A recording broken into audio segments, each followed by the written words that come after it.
The cruelest fate is not dying for the one you love, it is living long enough to learn they never chose you at all. Brielle Hart stood alone beneath a pale winter sky as thousands of silent wolves filled the royal courtyard of Ashford Keep. Snow drifted gently across the ancient stone, soft enough to hide every footprint except hers. No one stepped forward. No one met her eyes. She had once believed this place would become her home, that the bond she felt whenever Alpha King Cale Ashford entered a room meant destiny had written her name beside his. Instead, destiny had become a story everyone else rewrote without her. Whisper after whisper spread through the gathered nobles like freezing wind. They called her a traitor. They claimed she had betrayed the kingdom, endangered the royal bloodline, and sold secrets to the Blackmoor Dominion. Brielle wanted to deny every word, but after months of accusations, isolation, and carefully planted lies, truth no longer mattered. People believed the story they feared the least. Across the courtyard, Queen Regent Celine Whitlock lowered her gaze with practiced sorrow, every graceful movement convincing the crowd that justice was about to be served. Brielle knew that expression. She had trusted it once. She had mistaken polished kindness for compassion until every smile became another thread in the trap that surrounded her. Then her eyes found Cale. He stood high upon the royal platform dressed in black armor marked by years of protecting the kingdom, a crimson cloak moving behind him in the cold wind. His long dark hair framed a face that had once filled her with hope. Now it remained unreadable. He neither defended her nor condemned her with anger. His silence hurt more than either could have.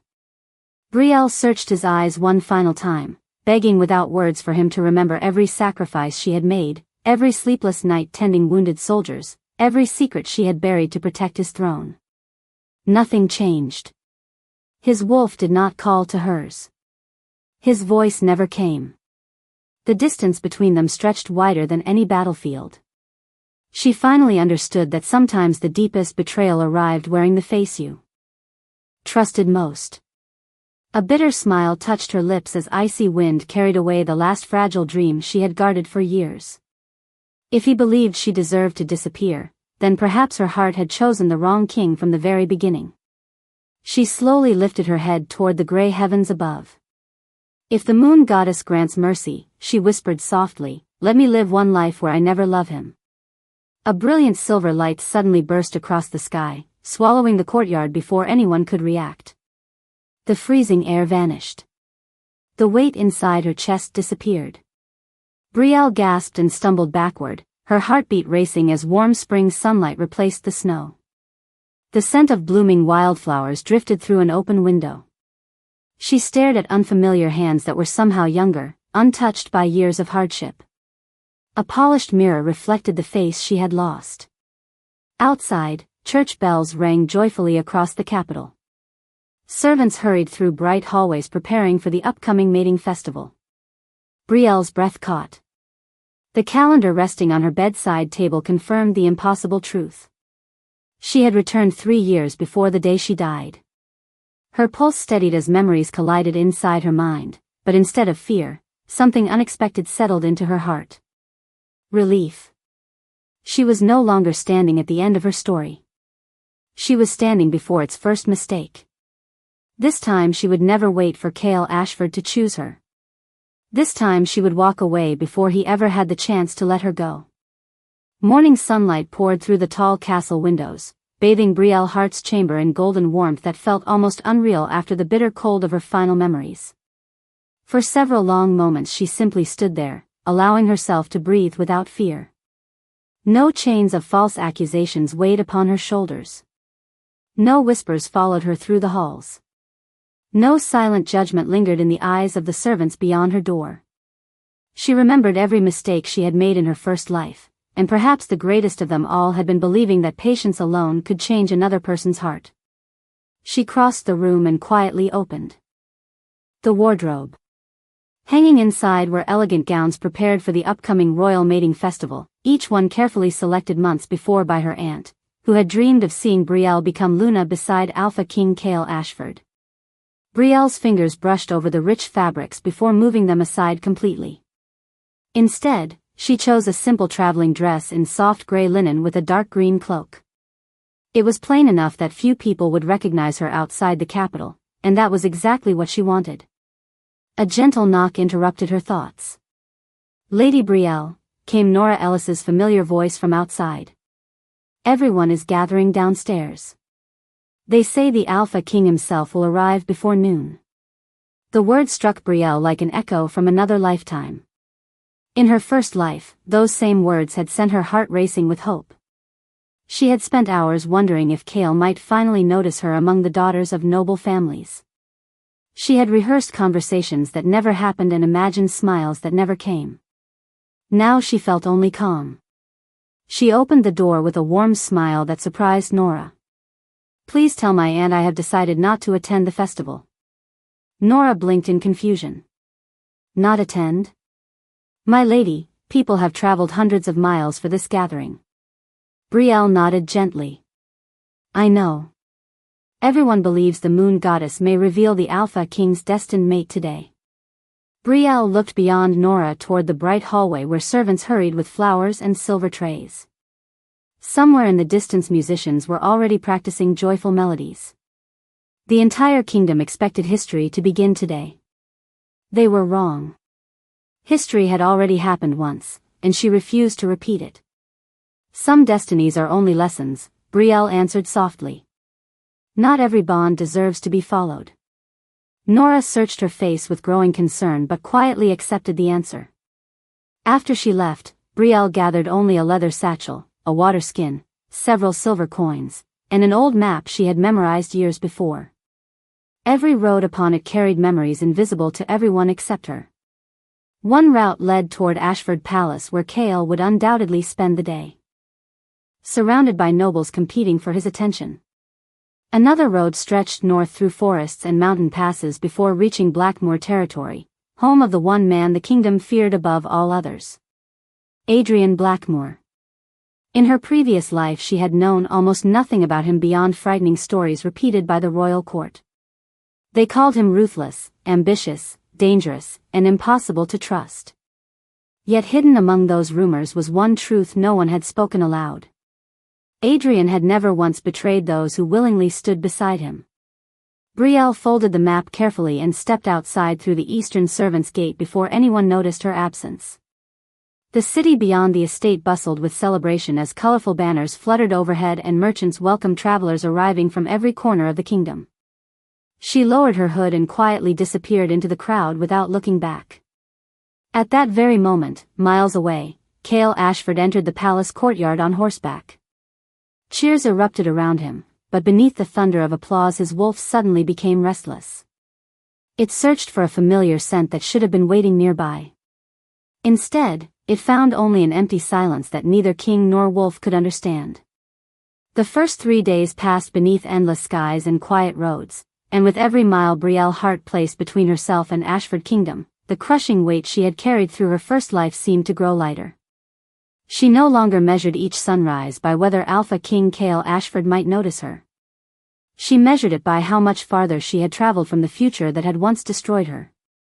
Villages welcomed travelers preparing for the spring markets, merchants filled their wagons with grain and wool, and children laughed beside clear streams as though the world had never known betrayal. Brielle smiled at the ordinary sights with an appreciation she had never possessed before. In her first life she had been so consumed by dreams of becoming the Alpha King's Luna that she had overlooked the quiet beauty of simply being alive. Yet every peaceful moment also reminded her that danger approached from directions no one else could see. She remembered which bridges would collapse after summer storms, which harvest would fail, and which border disputes would slowly grow into war. Those memories became her greatest weapon. On the fourth evening she reached the old stone marker dividing Ashford territory from the wild northern frontier. Travelers rarely crossed beyond it without an escort because countless stories warned of the Blackmoor dominion. They described its ruler as cold, calculating, and impossible to deceive. Brielle stepped beyond the marker without hesitation. She had learned long ago that frightening stories were often written by frightened enemies. Meanwhile, inside Ashford Palace, unease spread through the royal court. Cale had attended every ceremony expected of a king. He greeted nobles, accepted gifts, judged tournaments, and offered blessings beneath the sacred moon altar.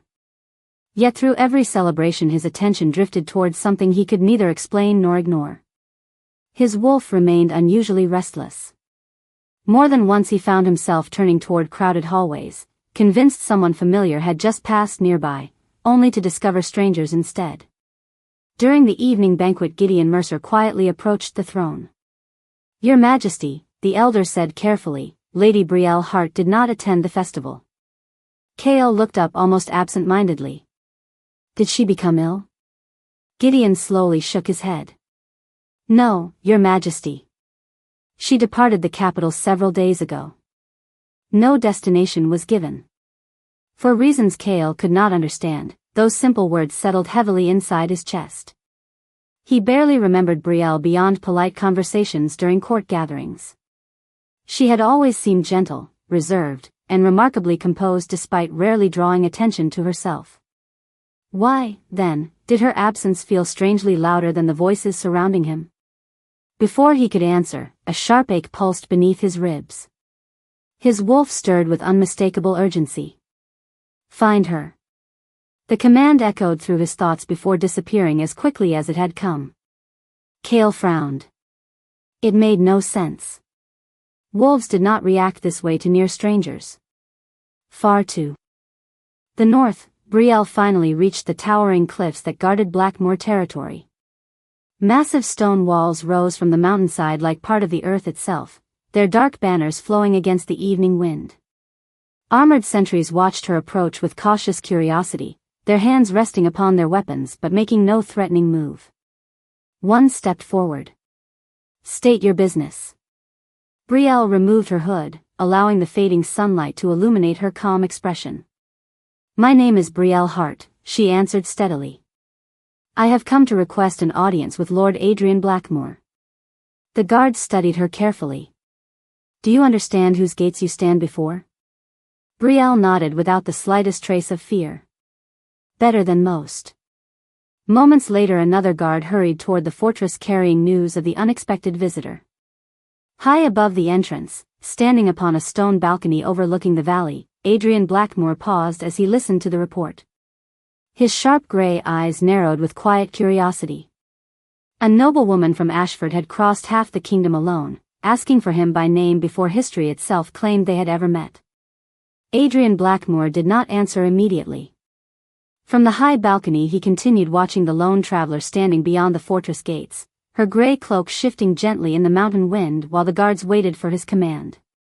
Most visitors arrived with demands, bargains, or hidden threats.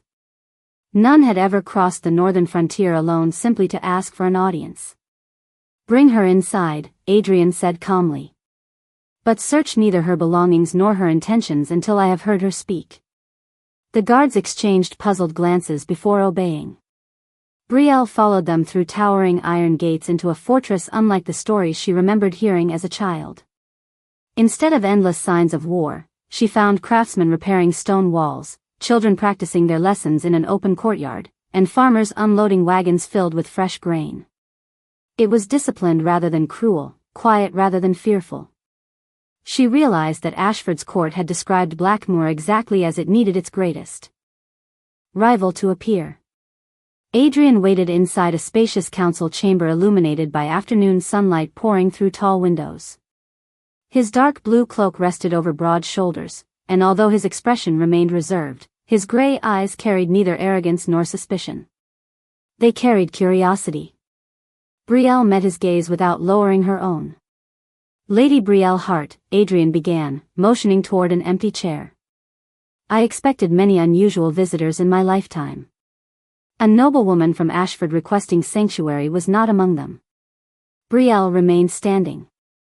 "I did not come to ask for sanctuary." One of Adrian's advisors frowned. "Then why risk crossing our border?"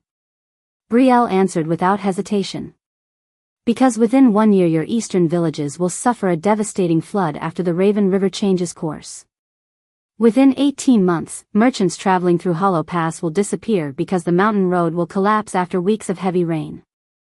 And before 2 winters have passed, someone inside this room will be offered a treaty that appears generous but is designed to leave Blackmoor isolated from every neighboring territory. Silence settled over the chamber. None of those events had happened. None had even been predicted. Adrian leaned forward slightly. "Interesting," he said. "Tell me how you claim to know the future."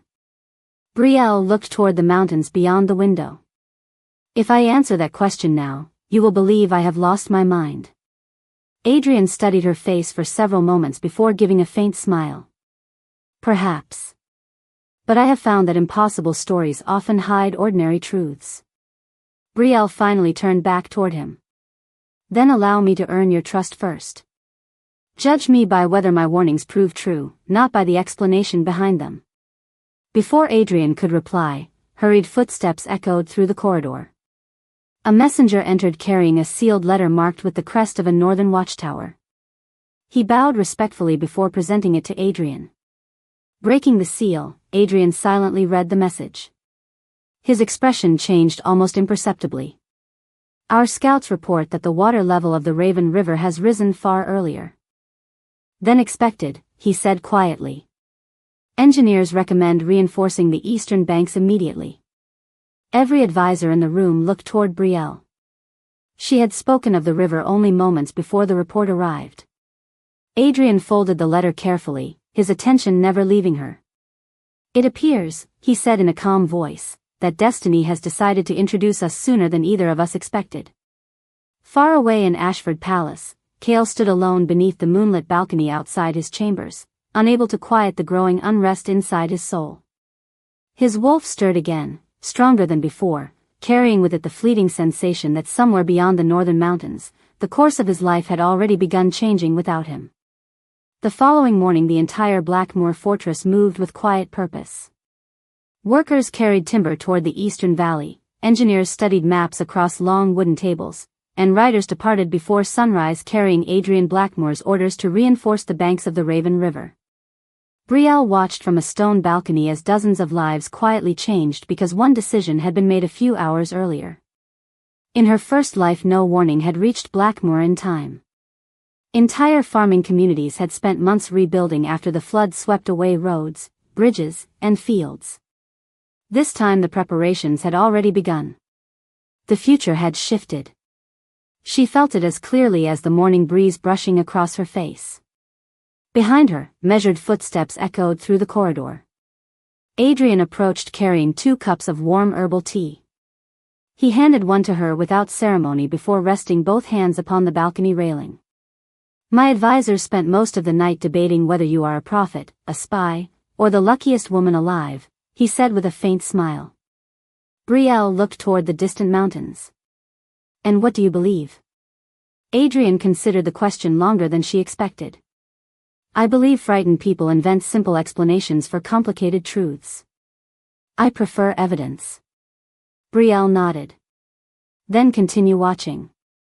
The evidence will arrive on its own." Adrian studied her expression carefully. She was younger than many nobles who sought alliances, yet there was a quiet sadness in her eyes that belonged to someone who had already lived through countless disappointments. He had seen soldiers carry that same look after returning from wars they could never fully leave behind. Before he could ask another question, a messenger hurried across the courtyard carrying fresh reports from the eastern villages. Engineers had discovered dangerous cracks forming along the riverbank exactly where Brielle had warned them to build reinforcements. Had the work begun even one day later, several nearby settlements would likely have faced severe flooding. The advisors exchanged astonished glances. Adrian unfolded the report slowly before handing it to Brielle without speaking. She read only the first few lines before quietly closing her eyes. Another memory had changed. Somewhere beyond the northern mountains, the invisible thread tying her to her previous life had loosened once again. Meanwhile, hundreds of miles away inside Ashford Palace, Cale Ashford found no peace. Sleep had become strangely elusive. Every night he dreamed of standing in endless falling snow while someone called his name from beyond the white horizon. Whenever he followed the voice, he awoke moments before reaching it, his chest heavy with a sorrow that disappeared before he could understand it. During a council meeting, Gideon Mercer noticed the Alpha King's unusual silence. "Your Majesty," the elder asked carefully, "has something troubled your thoughts?" Kale hesitated before answering. "Tell me about Lady Brielle Hart." The council chamber fell unexpectedly quiet. Gideon blinked with mild surprise. She has always been respected for her kindness and her work among healers, although she rarely sought recognition. Kale frowned slightly. Why did no one mention her departure sooner? No one had an answer. At nearly the same moment, far within Ashford Palace, Celine Whitlock stood alone beside a tall window overlooking the royal gardens. For reasons she could not explain, an unfamiliar uneasiness settled over her heart. She had expected certain events to unfold naturally after the mating festival, yet the rhythm of the court already felt different. Servants whispered about the missing noblewoman. Reports arrived later than expected. Small details no one else noticed refused to follow their familiar pattern. Celine slowly tightened her grip on the windowsill. Somewhere beyond the kingdom, a single choice had begun pulling countless others away from the path she had once believed was inevitable, and although she did not yet know Brielle had returned from another life, she could already sense that the future was quietly slipping beyond her control. Days turned into weeks as spring slowly spread across the northern mountains, and with every passing sunrise Brielle Hart watched another fragment of the future quietly transform. The reinforced riverbanks held firm when heavy rain finally arrived, sparing villages that had once disappeared beneath rising water. Farmers continued planting their fields instead of rebuilding their homes, children still laughed along the river instead of mourning what had been lost, and merchants crossed sturdy bridges that no longer washed away. Every life untouched by tragedy became another reminder that destiny was never as unchangeable as people believed. Adrian Blackmore observed those changes with growing respect rather than blind fascination. He never demanded impossible answers from Brielle, nor did he treat her warnings as unquestionable prophecy. Instead, he invited her into council meetings, asking what she saw, what she remembered, and what she believed could still be prevented. For the first time in either lifetime, Brielle discovered what it felt like to have someone value her judgment before asking about her status or family name. It was a quiet kind of trust, built one decision at a time. One afternoon Adrian unrolled a large map across the council table. His finger rested upon a narrow mountain road known as Hollow Pass. "According to your warning," he said, "this route will become dangerous before autumn." Brielle studied the map before nodding. "Not because of enemies. The mountain itself becomes unstable after weeks of rain. Travelers will disappear because everyone assumes the road is safe until it suddenly is not." Adrian looked toward his engineers. "Close the pass immediately and begin carving a safer route farther east." One advisor hesitated. "That project will require hundreds of workers and cost valuable resources." Adrian answered without raising his voice. "Replacing a road is less costly than replacing lives." Brielle lowered her eyes for a brief moment. In her first life, those exact lives had been dismissed as unfortunate losses in a report no one remembered reading. Here, one sentence from Adrian had changed everything. As the meeting ended, Brielle remained beside the map. "Why do you trust me?" she asked quietly after the others had left. Adrian considered the question before folding the parchment. "Because every warning you have given has protected people instead of benefiting yourself. Deception usually asks for something in return. You never have." His answer settled gently inside her heart, awakening an unfamiliar emotion. It was not love, nor gratitude alone. It was the fragile comfort of finally being seen for who she truly was rather than for what others expected her to become. Far away in Ashford Kingdom, Cale Ashford's unease continued to deepen. His dreams grew clearer with every passing night. He no longer saw only endless snow. Now he heard a woman's voice carried by the wind, soft enough to escape his memory each morning yet familiar enough to leave an ache that lingered long after waking. One dawn he found himself standing before the palace gardens before realizing he had walked there unconsciously in his sleep. The blooming white roses surrounding the fountain stirred another strange feeling inside him. Someone had once stood there smiling at him. He could almost see her. Almost hear her laughter. But whenever he reached for the memory, it dissolved like mist beneath the morning sun. Gideon Mercer watched the Alpha King with growing concern. "Your Majesty," he said gently, "perhaps it is time to send riders north. Lady Brielle's disappearance has become the subject of too many rumors."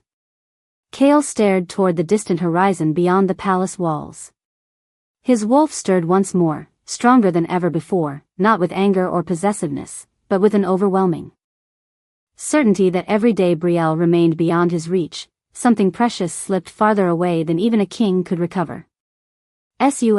Summer arrived gently across the northern frontier, and with it came proof that every choice Brielle Hart made continued reshaping the future. The newly carved eastern road through the mountains opened weeks ahead of schedule, allowing merchants to bypass the unstable cliffs of Hollow Pass without realizing how close they had come to disaster. Trade flourished, families remained together, and Blackmoor's villages prospered in ways Brielle had never witnessed during her first life. Yet each victory carried an unexpected cost. The more the future changed, the less certain her memories became. Small details no longer matched the life she had once lived. Conversations happened differently. Travelers arrived earlier than expected. Even the stars above the mountains somehow seemed to guide events toward unfamiliar destinations. One quiet evening Adrian Blackmoor joined Brielle in the fortress library, where ancient maps and weather journals covered a long oak table. "You seem troubled," he observed. Brielle traced a finger across an old trade route before answering. "The future is changing faster now. I used to know exactly what would happen next. I do not anymore." Adrian regarded her thoughtfully.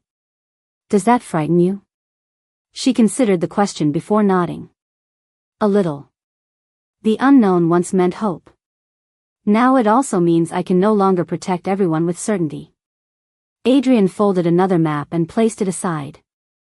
"No one has ever been able to protect everyone. You are carrying a burden that does not belong to one person alone." His words lingered in the quiet room long after he spoke them. In her previous life she had blamed herself for every tragedy she failed to prevent, believing that loving deeply enough could somehow save those around her. Adrian asked for something entirely different. He asked her simply to stand beside people willing to share the weight. For the first time since awakening in her second life, Brielle allowed herself to believe she did not have to fight destiny alone. At that very moment, inside Ashford Palace, another path quietly shifted. Gideon Mercer returned from questioning merchants who had traveled through the northern territories. One report immediately caught his attention. "Your Majesty," he said as Cale entered the council chamber, "multiple witnesses claim they have seen Lady Brielle in Blackmoor. Not as a prisoner. As an honored guest." Silence settled across the room.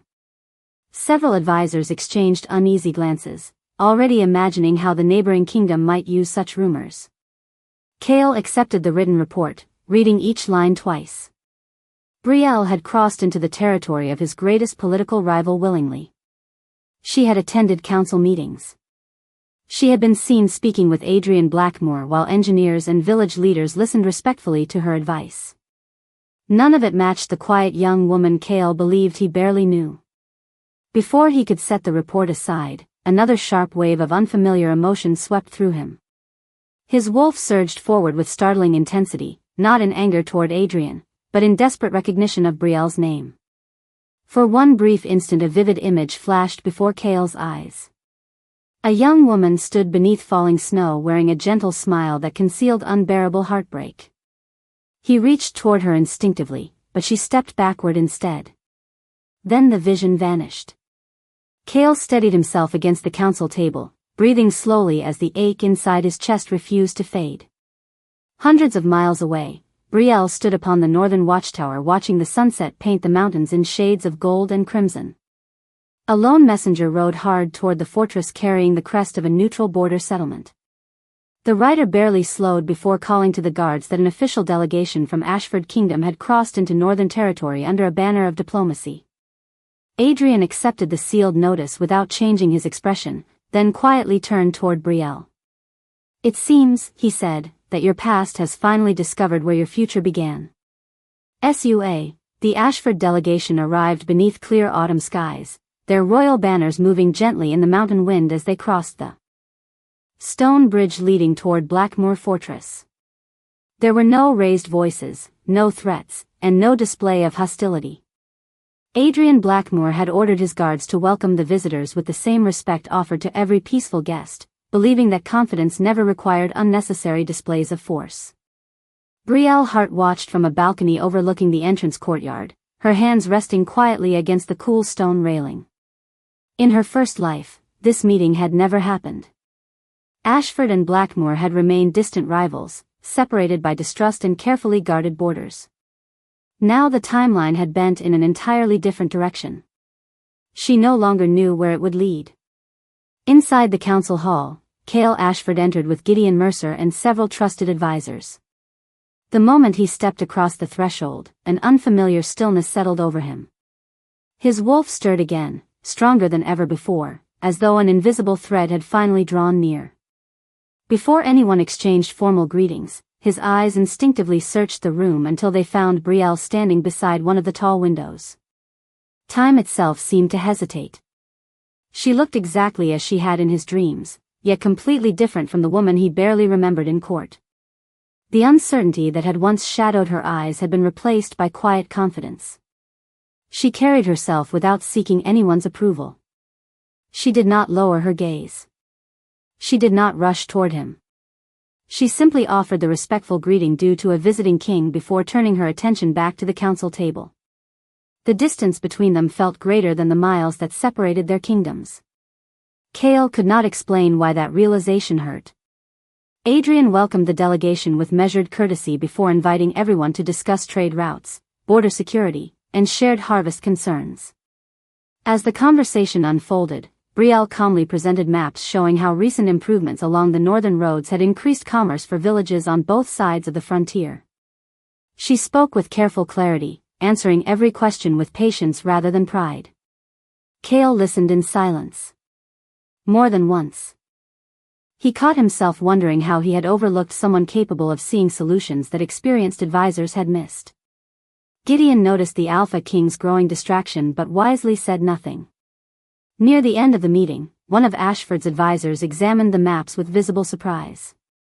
These improvements prevented shortages that would have affected both kingdoms this winter, he admitted.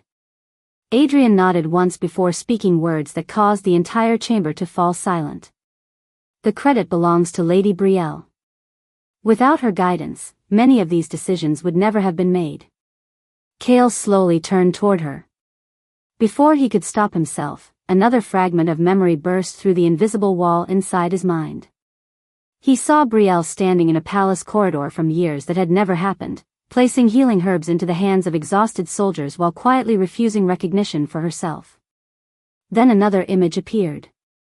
She smiled at him from across a snowy courtyard, not expecting gratitude, only hoping he had not skipped another meal during endless council sessions. The visions vanished as quickly as they had come, leaving behind only overwhelming regret for reasons he still could not understand. Brielle noticed the change in his expression but remained composed. The man standing before her was not yet the king who had silently watched her final moments in another lifetime. He carried only echoes of a forgotten pain.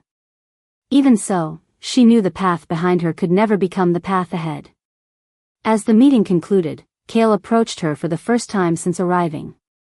His voice was calm, yet carried quiet uncertainty.